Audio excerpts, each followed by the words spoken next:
Hello, dear friends. Good morning, good afternoon, good evening. It is news time again from this very good channel. Welcome back. How are you all doing? Hope you're good. I pray that God will be with you in your endeavors. Today, we have another update for you. And I want you to, after listening to it, you drop your opinion and suggestions you have so that Biafra will be free. And that's just it. Okay, let's go there. My fellow Biafrans, I want you all to understand that our freedom is here. My speech today will be very brief, and I hope, but I would like to point and touch many places and many issues. One is that I want to use this opportunity and medium to send a warning to Bianca Ojukwu to stay clear from anything sabotage against Biafra. If she wants to continue to have her peace, Biafra people will not look at anybody that stand on their way to freedom. Her husband led the war when Nigeria declared war against Biafra people. The great Iroko of Biafra, which is her late husband, commanded Biafra armed forces. And of course, he was the president of Biafra during that 3 year of genocide. So we are not going to trade our freedom for anything political position, because a lot of people have expected me to react on the so-called frivolous appointment of Bianca Ojukwu. The reason I have not reacted is that it is not my business. And I believe it is none of Biafran's business. She is a politician. She believes in Nigeria, and that is her own choice. She's just one person, one woman with one vote. Today, you don't expect me to start reacting when 50 million Biafrans have consented to this Biafra government, giving this Biafra government consent and the authority to fight for their freedom. So who is Bianca Ojukwu? Only one person, one woman. So I don't want to waste my time, but it is very imperative that I bring this message to her. So long as she maintains her lane, mind her business as a politician under Nigeria, we don't have problem with her. But where we are going to have problem with her is when she uses that position to fight against Biafra in any capacity. Then Simon Ekpa will change to whatever that will suit her. And then we will engage her in any way possible. For now, she can enjoy her appointment. I have no business and I have no issue with her appointment under Nigeria. You know, the question they used to ask, when will Biafra come? This question has always been what has been in the mind of the enemy for decades. They come like friends, they laugh, and at the end, the question is actually meant to mock the Biafra agitation in those days. My fellow Biafrans, today is Sunday. I would like to read the Bible today. I would like to read from the book of Ecclesiastes 7. The book of Ecclesiastes 7, I'm going to read from chapter 7, and I will read verse 7, and I will read 9. Ecclesiastes chapter 7, verse 7.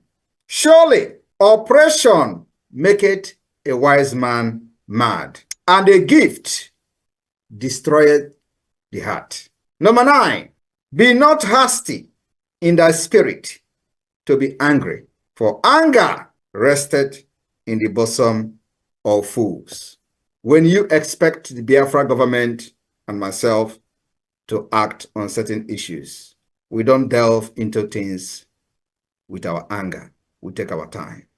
But when we start, the entire world will know that we have started. They used to ask you, when will this Biafra come? Mazi Nnamdi Kanu mentioned this in one of his broadcasts. Always there, when will this Biafra come? When will this Biafra come? That's a question that many, both the good and the bad, carried in their heart for decades. But that question now has an answer. The question finally has an answer. And the infinite answer will come on December 2nd, 2024. My fellow Biafrans, as we continue to put in place the delegitimization of the Nigeria terrorist state within Biafra land, we are taking it one step at a time. We are not in a hurry. This is a fight that I have taking the life of millions, and we fought this for over 50 years. The Biafra government 72 hours ultimatum to return all the Biafrans that were kidnapped from the old eastern Nigeria and taken to northern Nigeria and other part of Nigeria to detain. Many of them have been detained for many years without trial. That 72 hours ultimatum ends today. And we have seen reactions from different courts. One of them is the court, the Owerri Appeal Court. They have announced temporary shutdown because of security concern. This particular shutdown, it is now very evidently clear that Nigeria have no intention of returning our brothers they kidnapped from eastern Nigeria and taken to different detention facilities in the northern Nigeria, or maybe many of them have been killed. So, knowing what we do not know about the fate of our fellow brothers and sisters, both women and children, that were taken in the name of arrests. So they decided to lock down because they can't provide our brothers they kidnapped from eastern Nigeria and taken to northern Nigeria. I want to use this medium to inform Nigeria, terrorist state, this evening, that this temporary lockdown, because they could not provide our brothers and sisters they kidnapped, should not be temporarily. They have locked down permanently and indefinitely. I will never reopen again. I want to let you know that the evil will only strive when good men keep quiet and silent. In the absence of good men, the evil men will always strive. Nigeria have shown to be evil for decades, and in all this evil of Nigeria, the good men have always been terrified, fear, and they remain silent for many years. Today, many good men have risen up, and they are all in Biafra government in exile.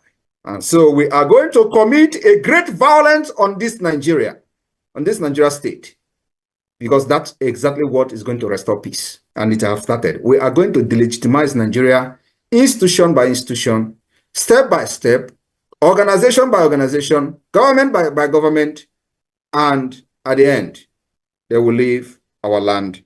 And we will have a peaceful nation where our children and women will live and walk in the night without anybody kidnapping them. Just like we all enjoy in Europe, where we can wake up 2 a.m. in the night, go to shop without anybody molesting and without anybody being afraid of being kidnapped. That is the vision we have for Biafra people. I want to also let those who are shouting Pan-Africanism. Pan-Africanism died with Biafra, and it will rise with Biafra. A lot of people are making noise all over Africa, especially those who have access to media. They say, oh, what do you have to say about Pan-Africanism? I have not actually took my time to address them. But today I will touch on Pan-Africanism. And I want you to look around yourself. Look around Africa. How many people do you see in government in any African country that is shouting Pan-Africanism? None. Only one. And he is called Malema, Julius Malema. Julius Malema is the only one in government shouting Pan-Africanism, but he is making a very terrible decision. His Pan-Africanism can never yield any result because it is a complete misplace of priority. You do not support evil because you have a platform. Julius Malema will be shouting Pan-Africanism, Pan-Africanism, but inasmuch as Arafat supported Mandela, that is not a reason to support terrorism against Israel. What happened on the 7th of October was a complete terrorist attack and must be differentiated. You must be able to differentiate terrorist attack and struggle for freedom. Malema, with his Pan-Africanism, refused to understand the difference between terrorism and fighting for freedom. Another person who is shouting for Pan-Africanism is Professor Lumumba. He is not in the government. So what am I trying to say? The only person that have a voice shouting Pan-Africanism today is Malema, and he is in the government of South Africa. So if you know that you actually love Africa and you really want Pan-Africanism to come to reality, there is a need for you to support Biafra, because that is where the Pan-Africanism will rise. You need people in the government that knows what Africa people need. And Biafra have young, vibrant men and women who will make that Pan-Africanism to become a reality. So if you don't support Biafra, your dream is dead and dead on arrival. My fellow Biafrans, December 2nd, we are going to make history. This December 2nd is sacrosanct in the history of Biafra, as we are going to fulfill our destiny on that very day. The heaven and the earth will stand still to witness the occasion. The sun will bear witness, and the enemies will tremble before us as the world behold the emergence of the United States of Biafra on international stage. For decades, Biafra have stood firm, fearless, resilient, and unwavering against Nigeria, terrorism, and oppressors. Today, we on the brakes of the new era, we are ready to claim and reclaim our destiny and officially restore Biafra as an independent nation. This isn't just the culmination of journey. It is fulfillment of a dream that our ancestors and heroes set in motion long time ago, between 1967 and 1970. Their vision is now our reality, and every Biafran alive today is part of this historic legacy. Those of you in the United States that has made us to realize this dream up to this point, you are a hero and heroine of the Biafra nation. The Biafra Convention 2024, from November 29 to December 3rd, 2024, these days, Biafran from all over the walks of life will gather in Lahti, Finland, for a 5-day event that will mark the beginning of the new era for generations to come. This is more than just convention, and I'm telling you, the enemy are not happy. They have done everything thinking that Nigeria can control and can get anything they want. But today, we're not just asthmating them. We're showing to them that not every country supports evil. It's a unification of a people reclaiming their identity, purpose, and future. The energy will be electrifying, historic, and the pride uncontainable as Biafrans come together to declare their restoration of their sovereignty. This monumental and historical event will showcase the symbol of our independence and identity, and here's what we have in stocks. For those who have been asking questions, what is this convention all about? If you want to declare independence in a foreign land, we are not declaring independence in a foreign land. The independence of Biafra has already been declared. We are only restoring our lost sovereignty, just like the Lithuanians. The point is that the people don't read history. We are not going to be the first country to restore a lost sovereignty state. We'll launch the Biafra National Identity Card and Passport during the Finland Convention. Finally, making every Biafran place and belonging official across the globe. We will unveil Biafra Ejema during this convention. The Biafra currency will be unveiled, a testament to our economic independence and strength. The flag of the United States of Biafra will be raised, standing tall as a banner of our unity and resilience, representing Biafra to the world. We also will adopt the Biafran Constitution during this convention, a document that enshrines our rights, principles, and governance for our new nation during this convention. We'll also present the map of the United States of Biafra officially, defining our rightful borders and land. It is not just a map. It's a declaration of our place in the world. My fellow Biafrans in the US, we have dignitaries that will embrace the convention in Finland. Powerful policymakers from different parts of the world will be present in Finland. Powerful speeches will echo throughout the event with delegates and key international figures voicing our shared struggle for freedom. resilience, and determination. And in a formal oral declaration of independence, of the restoration of the independence of Biafra, we will outline each vital aspect of our freedom step by step, solidifying our path to sovereignty state. This convention will also feature national debate on the issue that matters most to our new nation, uniting Biafrans from all backgrounds, representatives from across the 40 United States of Biafra, delegation from the different countries where Biafra has their liaison offices, and vote on bills, creating the legal backbone of our nation. The establishment of the declaration document will formally declare our restoration of independence of Biafra, marking our collective vision for the future. And to seal this commitment, Biafra delegate will sign this historic document, symbolizing our dedication to a free and independent Biafra. This is just the tip of the iceberg, as many other incredible things will unfold as the United States of Biafra begin to formally enter into bilateral relationship with other existing nations of the world. And in this convention, we will have one of the emerging nation president to be part of it. This is not just gathering of people.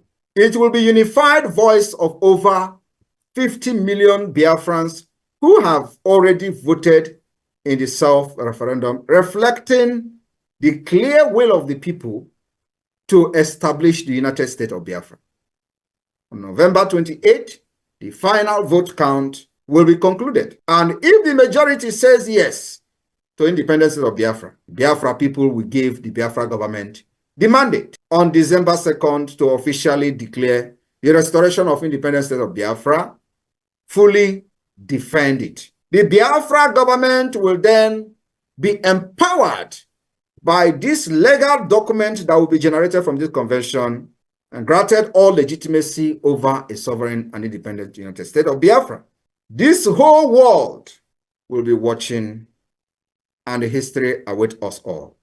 I want you to understand that once this document has been generated and the Constitution of Biafra is voted on, which is a continuous document, a living document from the 1967 to 1970, the battle for the recognition of Biafra will then begin. At the same time, the legitimization of the Nigeria state within Biafra land will enter gear 10. And as that is happening, we will continue to make sure, like the court have shut down today, we will not have any single Nigerian representative from that institution, because what they have done to us will take us decades to recover.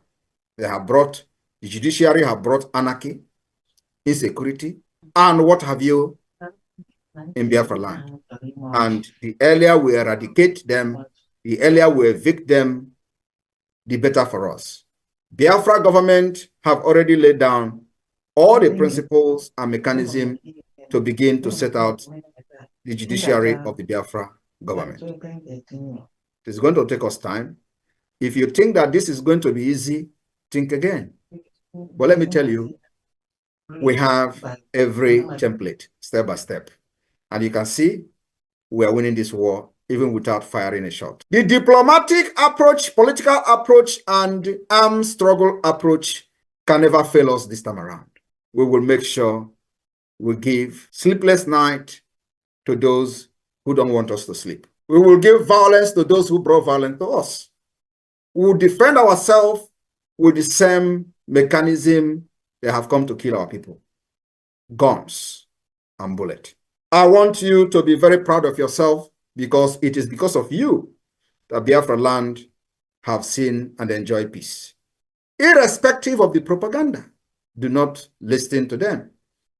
Every one of us, every true Biafran, the 50 million Biafran people who have voted for the self-referendum knows the what, and they trust this government. And that is the reason every time we ask them to do something, they do it willingly, because they know it is all for their good. The price they pay today, they will enjoy tomorrow. If you have not joined this struggle, I don't know what you are waiting for. The time is now, because tomorrow may be too late for you. We will continue to defend our land against Nigeria state. We will continue to demand the withdrawal and the militarization of the Biafra land. We will continue to make sure that all checkpoint is dismantled. It does not matter how long it takes us. We will continue to engage them one after the other until they are gone from our land. Thank you very much. Airborne to the Biafra Defense Force, airborne to the Biafra Liberation Army. They have not even seen anything. We will give them madness. And at the end, everybody will hail Biafra. And we will give glory to God.